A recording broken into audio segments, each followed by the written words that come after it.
예, 감사합니다. 망할 발자 바꿔주신 예수님, 이런 제목의 책이 있습니다. 서울 충만한 교회 목회하고 계시는 강요셉 목사님이 쓰셨습니다. 여기에서 자기가 경험한 간증 이야기를 쓰고 있습니다. 자기 교회의 한 성도가 예수를 믿고 오늘까지 신앙생활을 하면서 어떤 과정 속에서 예수를 믿고 여기까지 왔는지 이것을 이 책에 쓰고 있습니다. 30대 중반에 된 아주머니가 예수 믿지 않을 때 한 해를 시작하면서 올해 신수, 올해 재수가 어떨까? 그리하여 용하다는 점쟁이를 찾아가 점을 보았죠. 사주팔자를 계산해서 금년도에 그분의 재수, 그분의 신수를 말해주게 되는데 이 점쟁이의 인상이 굳어져 있어요. 치무가더니 입을 엽니다. 금년 넘기기 어렵겠군. 청천벽력과 같은 점괘를 이야기하는 거죠. 돌아왔습니다. 그 말이 떠나지 않아요. 누웠는데 금년 넘기기 어렵겠군. 일을 하는데 금년 넘기기 어렵겠군. 우울증이 왔어요. 힘들어집니다. 수소문 했습니다. 서울 시내 정말 용한 점쟁이가 누구냐. 그리하여 그 점쟁이를 찾아가서 점을 보았어요. 이분이 사주팔자를 풀고는 이야기해요. 가을을 넘기기 어렵겠군. 더 짧아진 거예요. 용한 점쟁이의 금년도 점괘가 금년을 넘기기 어렵겠다고 하니까 그걸 사실로 받아들였어요. 사랑하는 남편이 있습니다. 남매 자녀가 있습니다. 사는 게 아니죠. 그 어느 날 마트를 가게 됐는데 그 마트에 한 할머님이 전도하는 거예요. 예수 믿고 팔자 고치세요. 예수 믿고 복 받으세요. 이 말에 귀가 번뜩했어요. 아니, 팔자 고치는 일이 있다니. 물어봤어요. 팔자 고치는 일이 있나요? 있고 말고요. 예수 믿으면 팔자 고칩니다. 예수를 전혀 몰랐던 이분이 할머님을 통하여 예수님의 소개를 받아요. 자기가 40대에 누군가가 말했다는 거예요. 젊은 나이에 요절된다고.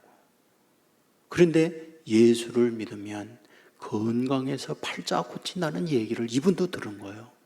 그리고 그분의 전도를 받아 교회에 나갔는데 금년 자기가 83인데 아직까지 팔팔하다는 거예요. 그 얘기를 들었던 이분이 그러면 어떻게 되느냐 약속하고 교회를 나가게 된 거예요.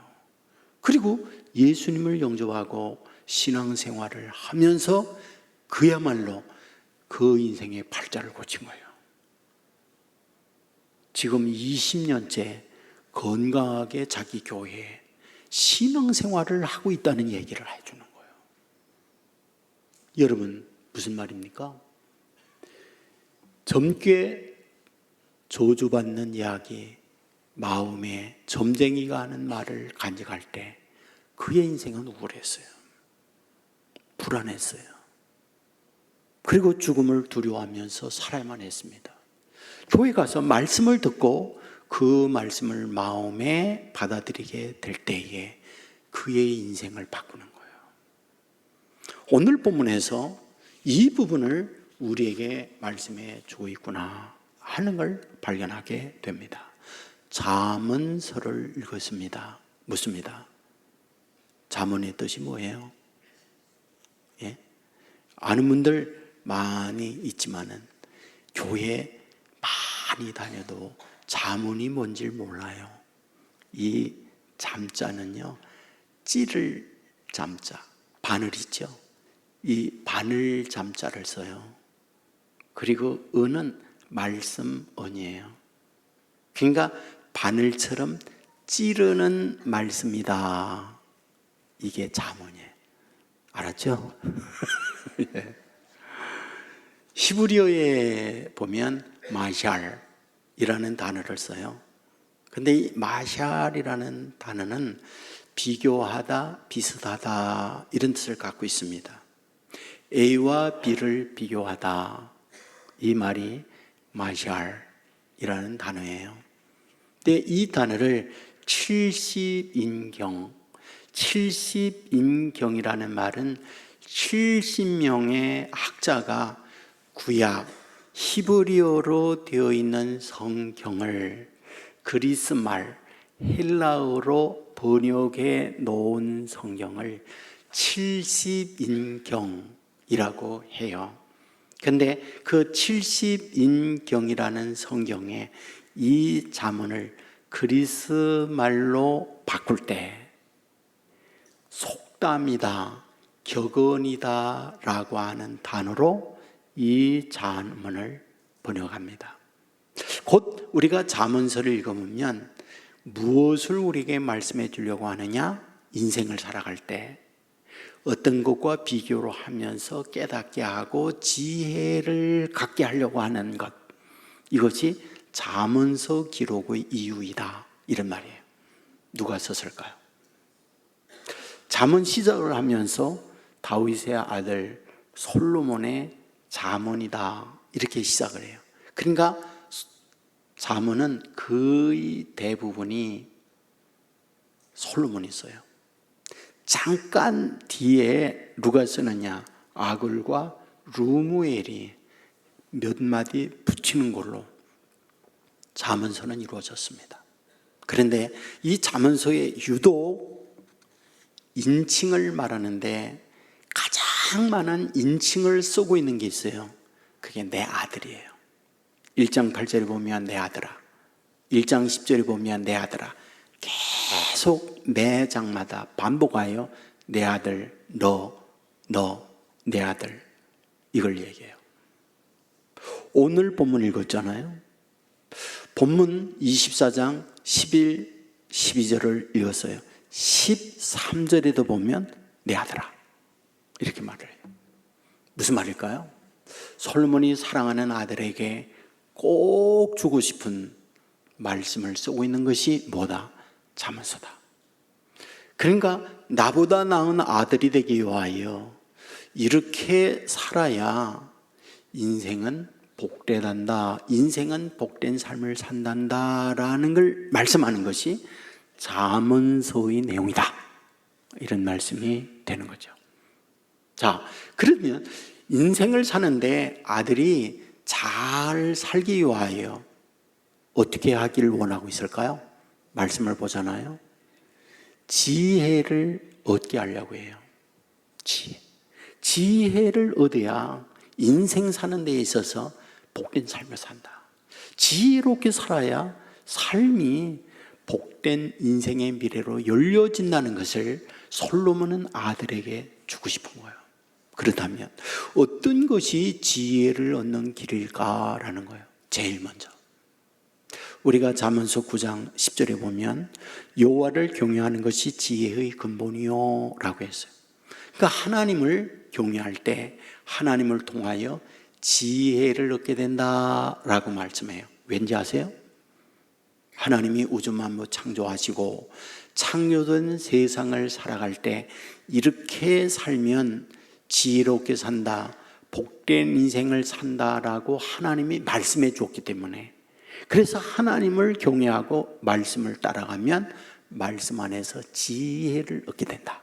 두 번째, 어떻게 해야 지혜를 얻게 되느냐?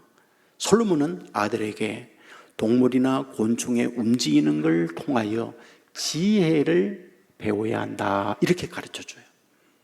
잠언서 6장 6절에 보면 개미를 보고 지혜를 얻어라. 잠언서 30장 24절 이하에 보면 땅에 작고도 가장 지혜로운 곳이 넷이 있나니 곧 힘이 없는 종류로 돼 먹을 것을 여름에 준비하는 개미와 약한 종류로 돼 집을 바위 사위에 짓는 사반과 임금이 없어되 다 때를 지어 나아가는 메뚜기와 손에 잡힐만 하여도 왕궁에 있는 도매뱀이니라 이렇게 말했어요. 그러니까 우리가 일반적으로 보는 개미 있죠, 메뚜기 있죠, 사반이 있죠, 또 도마뱀 있죠. 이것을 보면서 지혜를 배워야 한다, 이걸 말씀해 주고 있습니다. 동시에 세 번째로는 사람과 사람 관계 속에서 지혜를 얻어야 한다. 봐라, 잘난 체 하면 사람들이 그 잘난 체 인정하는 게 아니라 끌어내린다. 그러므로 교만해서는 안 된다. 비뚤어진 말이나 구부러진 말 해봐라. 그러면 내가 뱉은 말이 너에게 다시 와서 내 인생이 구부러진 인생이 된다, 비뚤어진 인생이 된다. 그러므로 말하는 거 조심해야 한다 등등 관계 속에서 이루어지는 이런 부분을 보면서 지혜를 배워야 한다. 그리고 네 번째로 어떻게 지혜를 얻을 수 있느냐? 사람들은 보이는 것에 매몰되어 있는데 보이지 않는 것을 볼 줄 알아야 지혜를 얻는다, 이걸 말해줘요. 우리는 눈이 있기 때문에 사물을 봐요. 하지만 보이는 것은 빙산의 일각이다.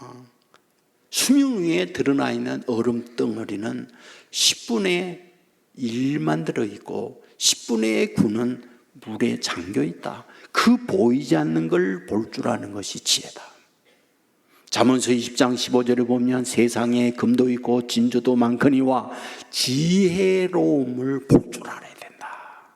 잠언 3장 15절에 보면 지혜는 진주보다 귀하니 내가 사모하는 모든 것으로도 이에 비교할 수 없다. 눈에 보이는 진주 귀하다고 하지만 보이지 않는 그것이 더 귀한즉 그 어떤 것과 비교할 수 없으니 그것을 찾을 줄 알아야 한다, 이걸 말해줘요. 그런데 그 지혜를 어디에 간직하는 걸까요? 아시죠? 여러분들 잠언서에 보면 유독 마음의 문제를 그렇게 다룹니다. 잠언서 4장 23절에 보면 모든 지킬 만한 것 중에 더욱 내 마음을 지키라. 잠언 23장 7절에 보면 대저 마음의 생각이 어떠하면 그 위인도 그러한즉 마음의 생각에 따라 그 인생은 결정되어진다. 그러므로 잠언 2장 2절에 내 마음에 명초를 두라. 2장 10절에 내 마음에 지혜가 들어가면 내 영혼이 즐겁게 되느니라. 3장 1절에 내 마음으로 나의 명령을 지키라. 잠언 16장에 보면 마음의 즐거움은 얼굴을 빛나게 하여도 마음의 근심은 심령을 상하게 하느니라. 잠언 17장 22절에 마음의 즐거움은 양약이라도 마음의 근심은 뼈를 마르게 하느니라. 무슨 말이에요? 마음은 그릇인데 그 그릇에 담기는 것에 따라 행복할 수 있고 불행할 수 있다. 쉽게 말하면 그릇이 있습니다. 그 그릇은 하나인데 담기는 내용물에 따라서 그릇이 결정된다. 밥 담으면 밥그릇, 국 담으면 국그릇 되듯이 내 마음의 그릇에 무엇이 담기느냐, 그에 따라 내 인생 결정된다. 선을 담으라, 착한 사람 된다. 악을 담아라, 악한 사람 된다. 그러므로 내 마음의 그릇에 무엇을 담기느냐라는 거예요. 그러면 오늘 본문에서 뭘 말합니까? 너는 사망으로 끌려가는 자를 건져주며 살육을 당하게 된 자를 구원하라 말씀을 해요. 이것은 1차적으로 내 주위에 있는 이가 사망으로 끌려가느냐 살육당하는 가운데 있느냐 그들을 건져내라는 말씀도 되지만은 1차적으로 너예요. 아들이에요. 너 내 인생 지금 구원의 길 가고 있느냐? 생명의 길 가고 있느냐? 아니면 멸망의 길, 살육의 길로 가고 있느냐? 이걸 먼저 얘기하는 거예요. 그런데 생명의 길이냐, 사망의 길이냐, 살육의 길이냐, 사는 길이냐, 뭘 보고 합니까? 그건 마음에 담겨 있는 것을 통하여 안다는 거예요. 여러분이 음식을 먹잖아요. 밤마다 치킨 시켜 먹어요. 맥주 마셔요. 참이슬 들이마셔요. 어떨까요? 여러분, 한두 번은 괜찮아요. 매일 해보세요. 망가집니다. 망가져요. 고지혈 오지요. 비만 오지요. 당뇨 오지요. 해봐요. 해봐라고. 담는 것에 와야 결정되는 거예요. 단순히 우리의 몸만에 담는 것으로 결정됩니까? 마음의 그릇 담기는 것 똑같습니다. 우리의 마음에 어떤 걸 담느냐, 간단한 문제 아니에요. 그것이 그의 인생을 결정짓는 거니까. 지금 자문을 통하여 진정한 지혜가 무엇이냐, 내 마음에 담는 내용이 무엇이냐를 우리에게 말씀하고 있는 거잖아요. 우리 교회에 이병욱 의사 선생님 두 분에 오셔서 간증을 하셨어요. 이분이 쓴 책 가운데에 인생을 바꾸는 행복한 이야기라는 책이 있는데, 여기에서 자기의 간증을 쓰고 있습니다. 자기는 부산이 고향이고 온천 초등학교 2학년 때에 부반장이었고 반장인 유종원이라는 애가 있었다. 걔는 키도 기고 인물도 뽀얗고 인기가 있고, 그리하여 투표할 때마다 늘 걔는 반장을 했다. 그리하여 늘 공부도 잘하고 인물도 좋고 매너도 좋은 그 아이를 부러워했는데, 어느 날 자기 부반장이었던 자기 걔네 집에 놀러 가서 그들의 가족과 함께 식사를 하게 되었는데, 아버지가 식사 전에 주문을 확 뭐라고 외우더니 모두가 아멘 하고 밥을 먹더라. 그걸 처음으로 경험한 거예요. 자기네는 대대로 불교 집안이에요. 그게 불교 집안인데 생활을 제대로 하지 못해요. 할아버지가 젊었을 때 여자 술 그렇게 마시다가 뇌 출혈로다가 반신불수가 돼서 누워 계세요.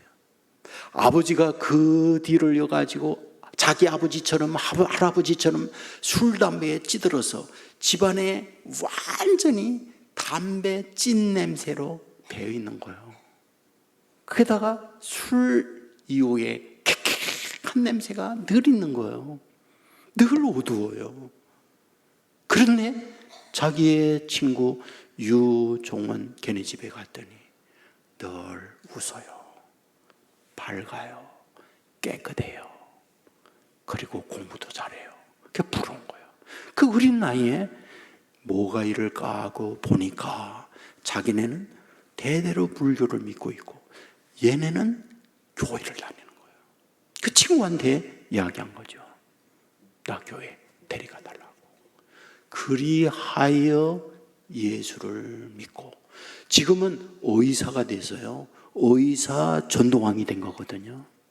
이분이 자기 고백을 하는 겁니다.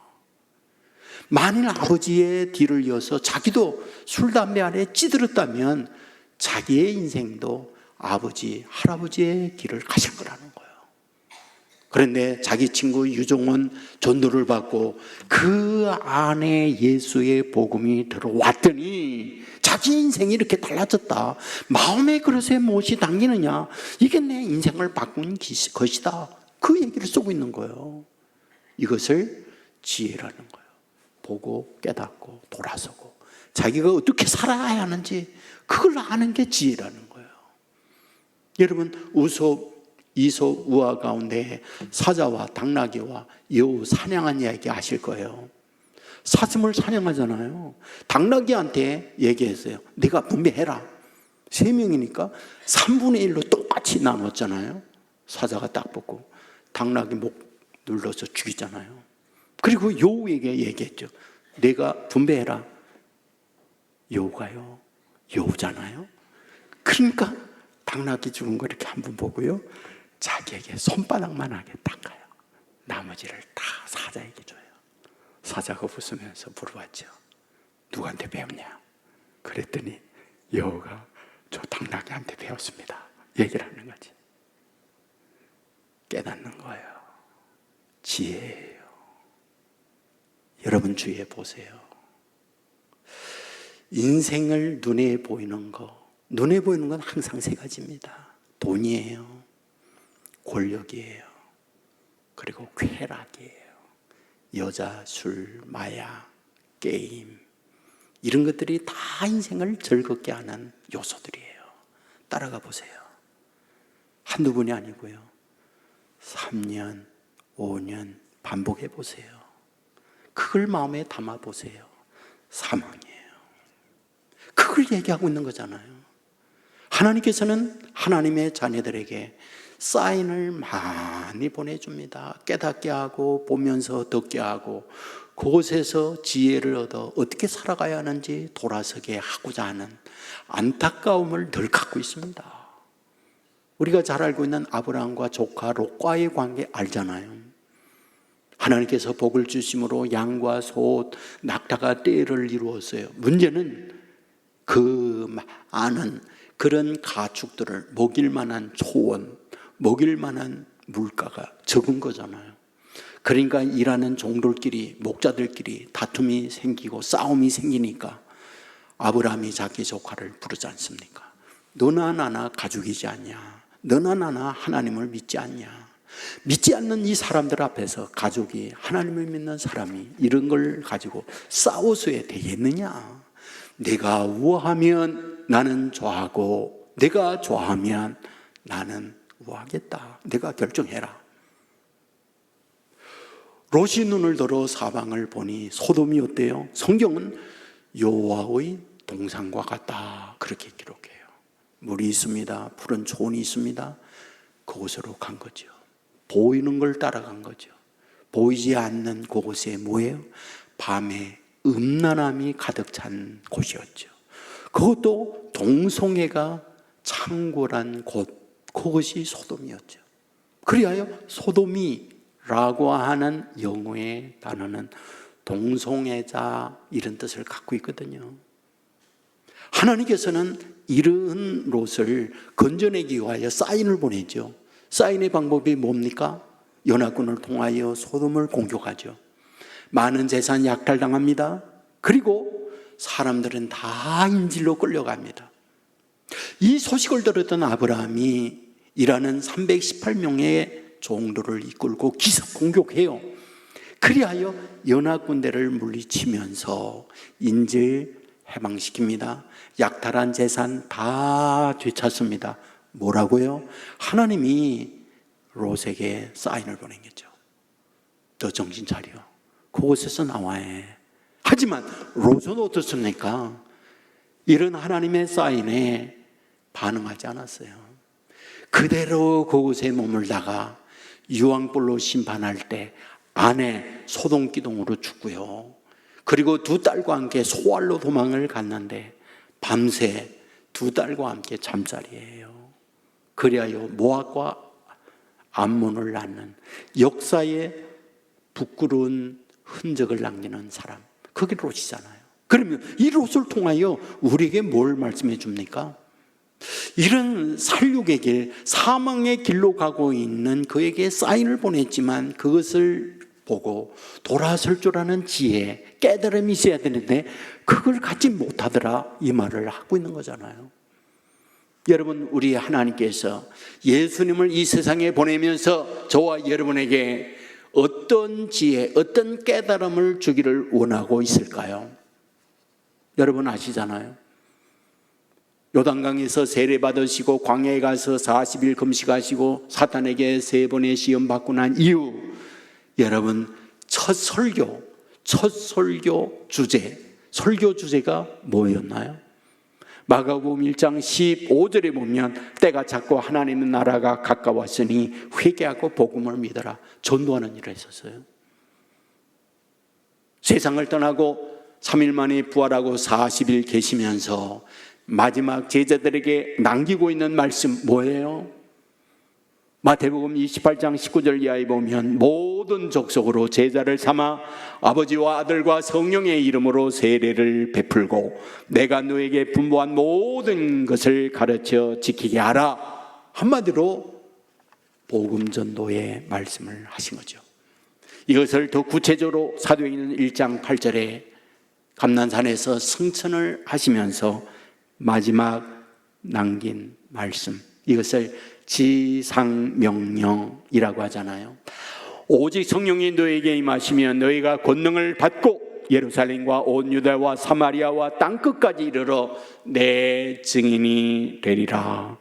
전도의 말씀을 하고 있는 것을 보게 되잖아요. 여러분, 예수님께서 사역을 하실 때에 늘 우셨던 말씀이 있어요. 나사로의 죽음 앞에 우시죠. 예루살렘 멸망을 바라보면서 우시죠. 겟세마네 동산에서 우시죠. 그런데 유일하게 딱 한 번 성경에 예수님이 기뻐하다라는 말씀이 나와요. 그게 누가복음 20장 21절에 기록되어 있어요. 그러면 언제 예수님께서 기뻐하셨을까라는 거예요. 누가복음 9장은요, 예수님의 12 제자를 둘씩 짝을 지어 전도하는 내용이 나와 있습니다. 누가복음 10장은 70인 전도대를 둘씩 짝을 지어 전도 보내는 내용이 있습니다. 그들이 돌아와서 간증을 해요. 그 간증을 할 때에 전도 나갔던 이들이 너무 기뻐 팔팔 뛰죠. 기쁨의 이유가 무엇입니까? 두 가지죠. 하나는 귀신이 나갔습니다. 하나는 질병이 치유됐습니다. 병자들이 일어났습니다. 예수 이름을 가지고 갈 때 귀신 나갑니다. 예수 이름을 가지고 갈 때 질병이 치유됩니다. 그 체험을 간증을 해요.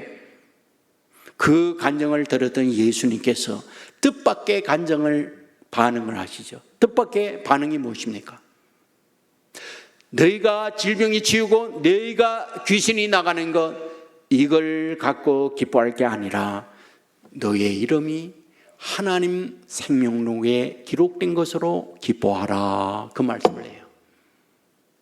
너희의 이름이 하나님의 생명록에 기록된 것으로 기뻐해라. 그리고 성령으로 기뻐하셨다라는 말을 합니다. 그때 예수님이 기뻐하세요. 영혼이 구원받을 때 예수님은 기뻐하고 계시는구나, 이것을 우리에게 말씀하고 있어요. 맞습니다. 저와 여러분에게 부탁하는 게 영혼 구원이잖아요. 왜 그토록 영혼 구원에 대한 안타까운 마음을 갖고 있는 걸까요? 우리는 100세 시대를 살아가고 있습니다. 근데 시간이라고 하는 건 무한대잖아요. 그러니까 우리의 100을 산다라는 말은 무한대 분의 100을 사는 거예요. 그러면 무한대라고 하는 선상에 100이라고 하는 걸 표시하면 그 표시된 100세 어느 정도일까요? 파리똥보다 더 작은 거죠. 무한대 시간 선생의 100은 아무것도 아니죠. 그런데 우리가 그때의 마음에 어떤 것을 받아들이냐에 따라서 무한대에 있는 시간이 결정된다는 걸 우리에게 말씀하고 있는 거잖아요. 그 마음에 예수님을 영접하고 신앙 안에서 살 때 무한한 영생이 이루어진다는 걸 우리에게 말해요. 사막으로 가던 이가, 살육당하는 이가 구원받게 된다는 걸 우리에게 말씀해 주고 있는 거잖아요. 이것을 안타까운 마음으로 우리에게 말씀하고 있는 것, 이것이 성경인 거죠. 저는 장례를 많이 치릅니다. 장례를 치르면서 소위 호상도 있어요. 그러니까 편안하게 오랫동안 건강하게 사시다가 하나님의 부름을 받으면 호상이구나, 이런 말을 해요. 하지만 안타까운 장례도 있습니다. 젊은 나이에 더 건강하게 살아야 하나 사고나 질병으로 세상 떠나는 장례를 치르면 마음이 무거워요. 근데 이와 같이 무거운 장례가 있는 것처럼 열심히 살았습니다. 좌루나 우루나 치우침이 없이 돈벌이를 위하여, 가정에 잘 살기 위하여, 부자로 살기 위하여 노력을 하고 경제를 이루었어요. 어느 날 덜컥 질병이 와서 고침받고 고침받지 못하고 세상을 떠나는 장례를 치를 때 안타깝죠. 신앙 안에서 내세를 준비하다가 하나님의 부름을 받았다면 얼마나 위로가 될까, 이런 마음이 있잖아요. 여러분, 우리는 반드시 눈을 감는 날이 준비가 돼 있어요. 누구도 벗어나지 못해요. 그때 우리는 누구냐는 거예요. 또 내 가족, 내 주위에 있는 분들도 똑같습니다. 그런데 본문을 통하여 우리에게 진정한 복된 지혜는 무엇이냐? 사망으로 가던 사람, 살육당하는 그들을 구원해내서 영원한 생명의 길로 가게 하는 것이 진정한 지혜의 길이라는 것을 솔로몬은 아들에게 주고 싶은 거예요. 강희만 목사님이 계시거든요. 전주 영생교회에 지금은 원로 목사님이 되셨어요. 근데 이분이 목회를 할 때에 자기네 교회에 유장로님이 계시는데 그 유장로님에 대한 간증을 합니다. 이 유장로님은 전라도 지역의 최고의 조폭 두목이에요. 전과 12범의 별을 갖고 있는 전적을 갖고 있습니다. 근데 이런 전과자가 전남 미스 선에 뽑힌 아가씨가 있어요. 대학 무용과 2학년 때입니다. 그걸 TV에서 봅니다. 그리고 자기 행동대원들에게 납치해와라. 그래서 그날 납치했어요. 그래가지고 산속으로 데려가서 그 미모의 무용과 2학 전남 선에 뽑힌 그 아가씨를 6개월 동안을 협박했어요. 나하고 결혼하면 여기서 살아나지만 결혼하지 않으면 죽는다. 그러니까 그 협박에 이기질 못하고 결혼하기로 성락을 합니다. 결혼식 날 결혼식을 했어요. 그리고 난 이후에 술을 마시고 또 폭행하면서 그는 신랑은 감옥으로 갇히게 되고 그리고 신혼여행은 물거품으로 끝나게 된 거죠. 세월이 갔습니다. 병이 왔어요. 서울 아산병원에 가서 진찰했더니 그 아내가 1년을 넘기지 못한다는 시한부 진단을 받아요. 그때에 이 조폭 장로가 된 이 사람이 자기 아내를 차에 태우고 그리고 행동대원 30여 명 까만 안경 쓰고 까만 양복 입은 그 아이들을 데리고 여기 전주 영생교회를 찾아갑니다. 두드렸어요. 목사 나오셔. 그날 기도회가 있는데 기도회가 끝나고 나갔더니 조폭들이 마당에 있는 거예요. 왜 왔어? 목사 나오시오. 그때 이 강희만 목사님이 이렇게 말했다는 거죠. 우리 교회에 목사 없어요. 목사님은 계십니다. 이렇게 얘기했다는 거예요. 그랬더니 내가 목사님이요. 어쩐 일로 왔어? 소문 다 듣고 왔어. 내 각시가 죽을 판이요. 내 각시 살려내시오. 만일 살려내지 못한다면 교회에 폭파하고 함께 나 죽겠어. 이런 협박을 받았던 목사님이 이게 이런 일이 어떻게 있습니까? 자기가 용한 재주가 있습니까? 그러니까 목사님이 이들을 물리쳐야겠다는 마음을 가지고 내가 살리는 내겠어. 근데 조건이 하나 있어. 교회에 들어와서 교회 바깥 나가지 말고 30일 동안 금식하면서 기도해야 하오. 그랬더니 덜컥 그 조폭이 받아들이는 거예요. 그리하여 30일 동안 교회 밖을 나가지 아니하고 물만 마시면서 그때부터 30일 금식하면서 기도하는데 기적이 나타난 거예요. 아내가 고침받은 거예요.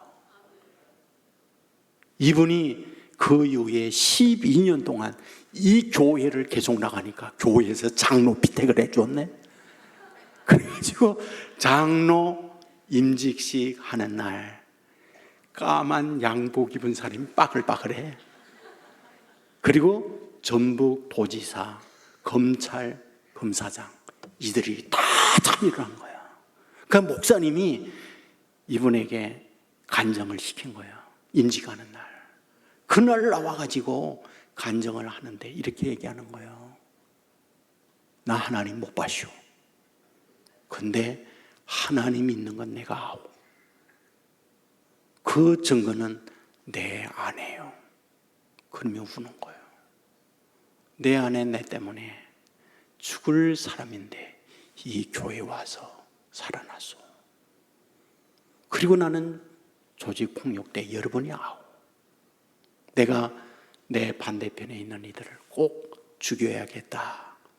이런 마음을 갖고 새벽에 나오면 목사님이 원수를 사랑하고 용서하라는 말을 꼭 하고, 그게 한두 번이 아니고 4번이나 반복됐어. 내 마음에 있는 거 목사님한테 한 번 말한 적이 없어. 근데 목사님은 어떻게 쪽지게처럼 알고 그 새벽에 그 말을 하는지, 이게 귀신이 고칼로리구나, 하나님이 정말 있구나, 난 그때 알았어. 여러분, 그런데 이 장로가 여전히 조폭기지시니까 억지로다가 아멘 하요, 아멘 하요, 그래가지고 아멘을 억지로 받아냈다는 간증의 얘기를 쓰고 있는 거예요. 사랑하는 여러분, 하나님은 살아계시잖아요. 인간은 반드시 죽잖아요. 죽음은 죽음으로 끝나지 않잖아요. 사망과 생명이 있다고 우리에게 말씀하고 있습니다. 생명의 길은 좁아요. 찾는 이가 적습니다. 사망의 길은 넓어요. 찾는 이가 많아요. 인생 쉽게 삽니다. 말초 신경을 자극하는 즐거움이 넓은 길이 많아요. 그러니까 다 그 길로 가는 거예요. 지혜란 무엇입니까? 그걸 보는 거예요. 현재 내가 살면서 저 길로 가면 저러면 안 되지, 저건 망하는 길이지, 그거를 아는 게 지혜라는 거예요. 말씀을 통하여 우리에게 그걸 말하고 싶은 겁니다. 예? 광고할 때도 말씀했지만 6월 29일, 6월 25일 6.25 날이잖아요. 전쟁이에요. 저는 생각이 돼요. 야, 어쩌면 6월 25일 전쟁날 주일날 되고 VIP 축제를 가질까? 영적 전쟁의 날이로구나, 그 생각이 드는 거예요. 영적 전쟁의 날이로구나. 여러분, 예수님께로 가면 사탄은 싫어해서 끌어내리려고 합니다. 저와 여러분을 통하여 영적 세계를 보고 구원의 길이 여기다, 전도해서 와서 예수를 영접한다면 이것이 복 중에 복이라는 사실을 믿으시기를 주의 이름으로 축원합니다. 그의 인생이 말씀을 내 안에 쌓이잖아요. 여러분, 표정이 달라져요. 태도가 달라져요. 언어가 달라져요. 그것이 이어져서 천국으로 연결되어지는 것이 성경이 우리들에게 말씀하고 있는 내용이잖아요. 이 일에 쓰임받고 이 일에 저와 여러분이 주인공이 돼서 사망으로 가는 사람, 살육당하는 사람, 구원케 하는 역사에 저와 여러분의 주인공으로 나설 수 있기를 예수님 이름으로 축원합니다. 우리 모두 자리에서 일어나겠습니다.